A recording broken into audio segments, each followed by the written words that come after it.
Hello everyone, sorry it has been so long. Welcome back to tutorial number 4. And this time we are going to be learning how to place objects.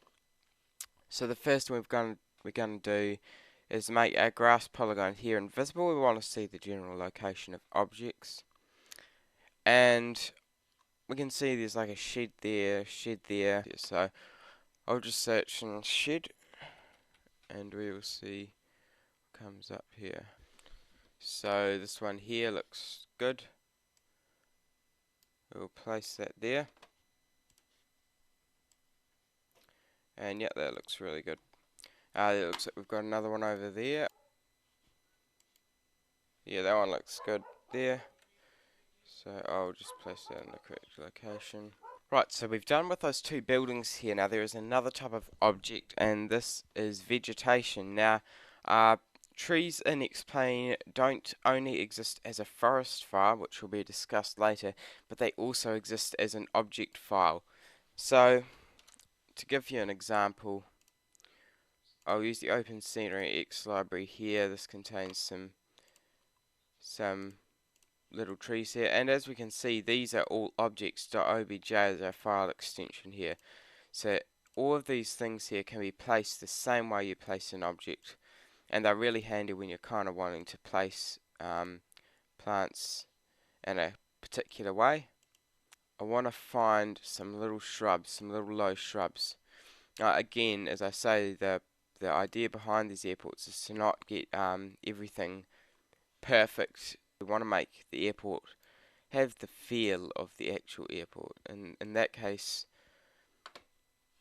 case, it means that we want lots of vegetation around the area to give it that kind of tropical feel. So we're going to place a plant here. Now, a tip with these objects. You won't be able to see them because they're 2D. So when you place them here, you won't be able to see them. So I use this tool up here to make it 3D so you can see the trees where you've placed them. So I'm going to place a few of these little plants around here. They'll look quite nice. Just give it that authentic feel. I'll just give them good orientation so they're not kind of like cutting into each other. We don't want anything unnatural looking. So just making sure the plants like kind of work well together. I could probably move it a little over here. So yeah, that'll look nice. We could do a few trees around here. I'll try something a little bit different this time. Let's have a look. We need something that looks reasonably tropical, right? That thing looks kind of nice. Couple of those.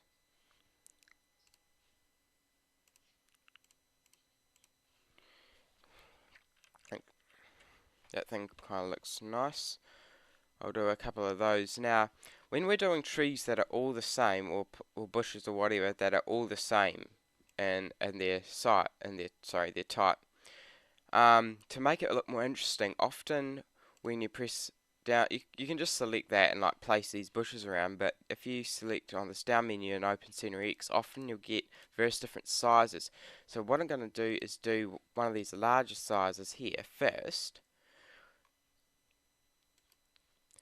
So the end result of doing this method, which I'll explain soon, is we'll get some very dense, nice looking shrubs. So what I've done here is just placed these bushes, these big bushes, right here about in the center of the little bush area I'm wanting.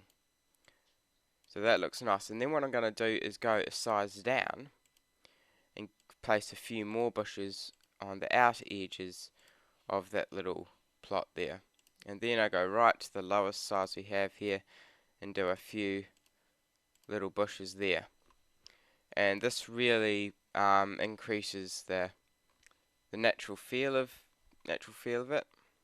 Just having that nice dense feel to bushes. So what I'm going to do is go ahead and just place trees and bushes in the same way around this airport to give it a nice feel.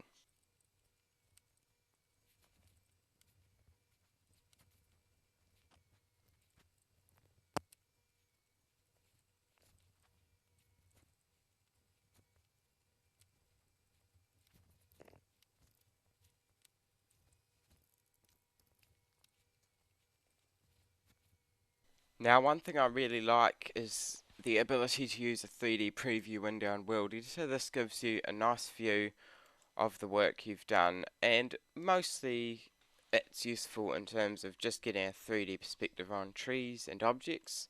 Not really polygons, it doesn't really do polygons justice. So we'll apply a grass polygon again, so oops.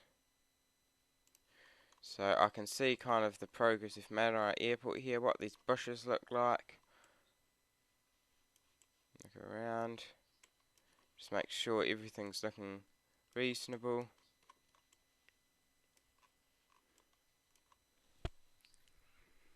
Yeah, that looks quite nice there.